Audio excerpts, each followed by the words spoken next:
Como se tornar uma pessoa fria? Calma, esse não é nenhum manual para te ensinar isso, mas eu trouxe esse questionamento porque eu não sei se você sabe, mas todo ano o Google lança um relatório das perguntas mais realizadas, né, das buscas do ano. E essa pergunta, como se tornar uma pessoa fria, foi a pergunta que mais teve na categoria como. Isso me chamou muito a atenção. E aí, parei um pouquinho, né? Eu que gosto tanto de entender da mentalidade humana, parei um pouquinho e fui refletir o que leva as pessoas a fazerem essa pergunta. E alguns questionamentos me vieram à cabeça, porque provavelmente quando alguém para tudo que está fazendo, vai lá no Google e busca alguma coisa assim, é porque essa pessoa chegou ao seu limite. E é bem provável que o seu limite seja porque se relacionou com outras pessoas, pode ser no trabalho ou na vida pessoal, e de alguma forma se sentiu prejudicada. E aí chega, né? Geralmente as pessoas que querem se tornar pessoas frias são pessoas que são pessoas emocionais, são pessoas que se importam, são pessoas que têm um nível de empatia, são pessoas que elas sofrem, né? Sofrem com o que as outras pessoas estão pensando de si mesma. Se você se enquadra nessas categorias que eu falei, olhe para o lado bom. Isso demonstra que você não é um psicopata, né? Porque as pessoas que se importam, as pessoas que têm nível de empatia, as pessoas que sofrem muitas vezes com o que os outros estão pensando sobre ela, sobre o comportamento dela, isso demonstra que você tem emoções sociais. E as emoções sociais são as emoções que nos diferem dos psicopatas. Os psicopatas, por exemplo, não têm emoções sociais. Então, se você se enquadra nessa categoria, olha o lado bom, né? Veja isso como um bom sinalizador. Só que muitas vezes essas emoções que são emoções importantes, principalmente no mundo corporativo, nas nossas relações, também nos causa muito sofrimento. E uma das coisas que causa sofrimento geralmente são quando as pessoas têm um nível alto de prestatividade. Quando essas pessoas são muito prestativas, eu sempre falo de duas competências, né, que é a prestatividade e a proatividade, que se a gente não tomar cuidado, são competências que vai causar essa exaustão emocional, né, que vai fazer muitas vezes a gente ir para o Google procurar alguma receita fácil para mudar algum comportamento nosso.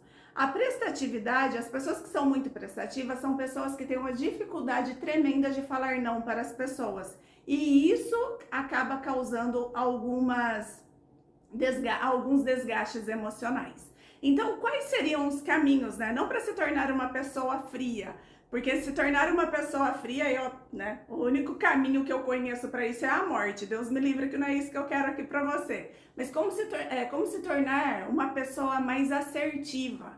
Uma pessoa que não sofra tanto, né, quando conviver com as outras pessoas e as coisas não acontecerem da forma como você gostaria que acontecesse, né? Existem dois caminhos para isso. O primeiro caminho é o desenvolvimento da inteligência emocional. No meu canal no YouTube eu tenho uma playlist só com vídeos falando sobre inteligência emocional. Eu recomendo você assistir, mas eu vou dar algumas dicas aqui nesse vídeo também. A inteligência emocional, eu gosto de falar que a inteligência emocional ela é um estilo de vida.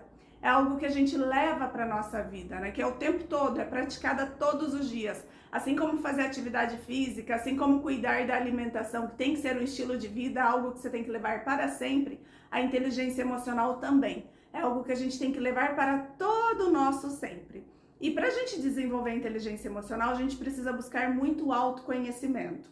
Existem alguns caminhos para isso, né? Como a terapia, o coaching, leitura, cursos na área, leitura, livros, né? Ler bastante, tem muitos livros que traz muitas reflexões e muita análise da gente mesmo. A gente entender, a gente precisa começar a entender quais são os padrões de comportamento que nós temos, né? Quais são as situações, por exemplo, dentro da prestatividade, quais são os padrões que faz você sempre dizer sim? Provavelmente você tem um padrão para isso, não é para todo mundo ou para toda a área, para todas as áreas da sua vida, mas provavelmente tem um padrão e você precisa conhecer o seu padrão de comportamento. O que é que faz você se sabotar, né? O que é que faz você gerar a sua autossabotagem? Então, quando a gente para refletir sobre a gente mesmo, quando a gente para conhecer um pouco mais sobre a gente, E isso a gente só consegue fazer no estado modo on, né, que é como eu costumo dizer, que é quando a gente está consciente das coisas, quando a gente começa a fazer essa análise, quando a gente começa a fazer essa reflexão, a gente começa a desenvolver mais a nossa inteligência emocional. Não significa que vai acontecer situações e nunca mais você vai cair naquela cilada. Você vai cair. Dependendo das situações que aconteçam, você vai ter comportamentos de novo recorrente. Mas quando você tem a inteligência emocional, você consegue enxergar aonde você falhou e você consegue corrigir a rota. E a outra forma para você trabalhar isso é justamente trabalhar a assertividade, que é quando a gente começa a entender, porque a assertividade, ela nada mais é do que o nosso posicionamento. É a gente entender ou a gente se colocar em primeiro lugar. E isso não é egoísmo, né? Eu gosto muito daquela analogia, você já deve ter ouvido falar, das máscaras do avião. Se você tá num avião, se você já andou num avião, você sabe que se acontecer um acidente, né, quais são as recomendações que são passadas pra gente? Que se acontecer algum acidente, algum imprevisto, você deve colocar primeiro a máscara em si mesmo, para depois, mesmo que você esteja com o seu filho, para depois você colocar a máscara na pessoa que está ao seu lado, para depois você ajudar a outra pessoa. E a assertividade é isso, é você se colocar em primeiro lugar. Muitas pessoas colocam o trabalho, colocam as pessoas, colocam a família, colocam tantas outras coisas em primeiro lugar e ela vai passando pela vida margeando.